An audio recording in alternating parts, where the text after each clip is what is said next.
Welcome to the Dark Jottercast, and in this episode we are going to be talking about sleep paralysis, the Hat Man, and the Hag. In 2019, I wrote a small piece on shadow people. It was a very brief posting, and I wanted to always go back to that and touch base and maybe even dig deeper.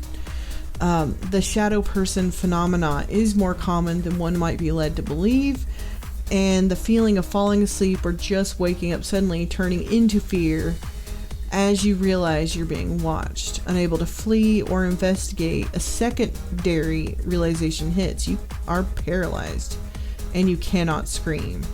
In the article that I shared on my website, it had more of a personal experience with sleep paralysis, which I will get into later.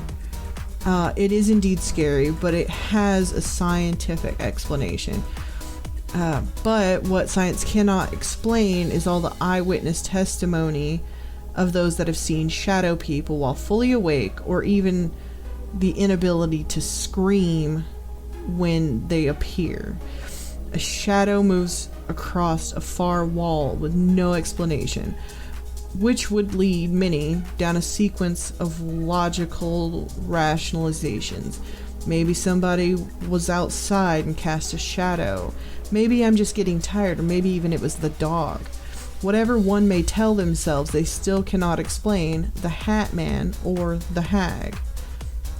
The Hat Man is a shadow person unique to others. Not only is he a shadowy being, but one with a clear donning of a hat. Some have described him as the one who watches.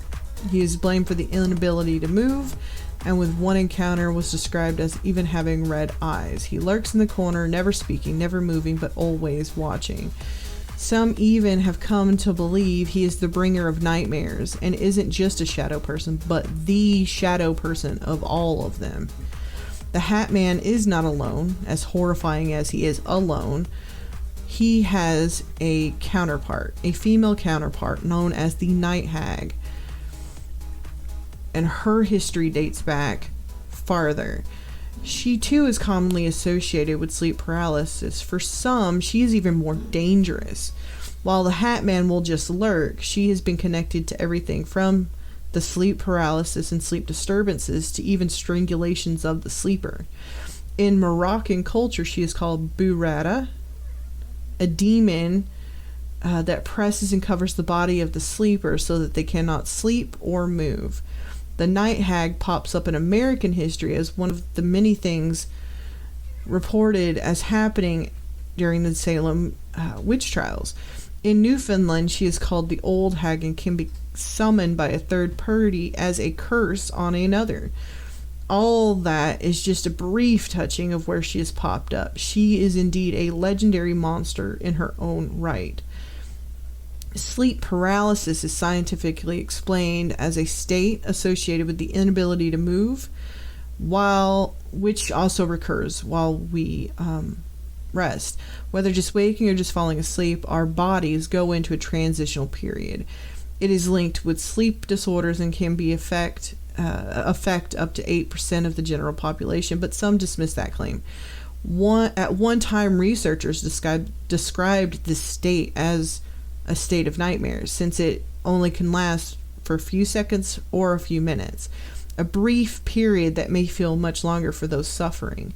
Even further back, hundreds of years, sleep paralysis was defined as not a bad dream, but a nighttime visit from pure evil. With science, those struggling with sleep paralysis have been sometimes diagnosed with post-traumatic stress disorder, sleep deprivation, fatigue, and even just general stress.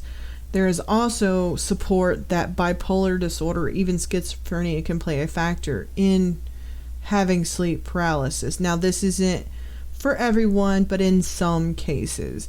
It is now considered a symptom of a very serious illness, with many still brushing it off as something more than it is. Not everybody wants to believe in science. They want a special, magical, paranormal, supernatural explanation for what is happening to them.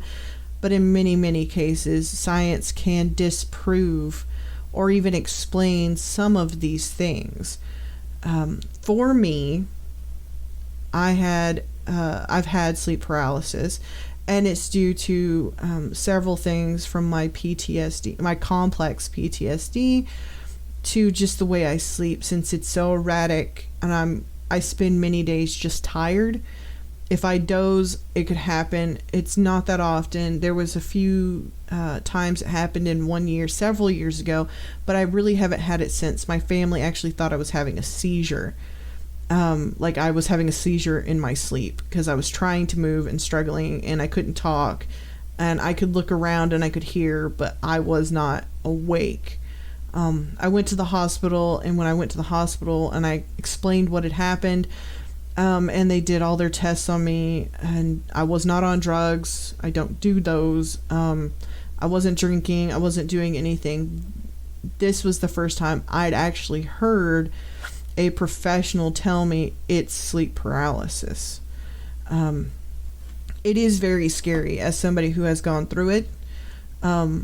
I did get a feeling of being watched, but there was no hag, there was no hat man, there was no shadow people involved.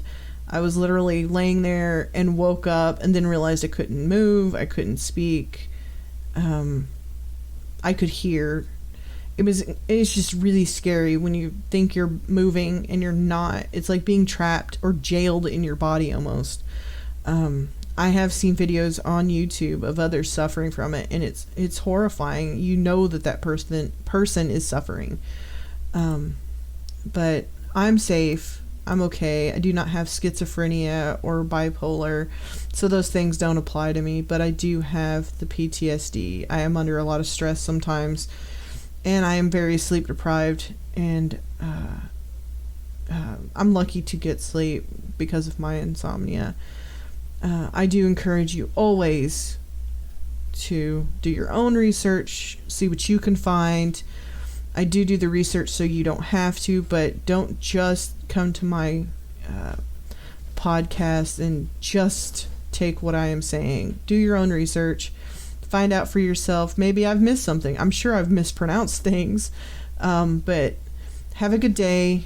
If you like what I'm doing, let me know. If you have a suggestion, let me know. Thank you.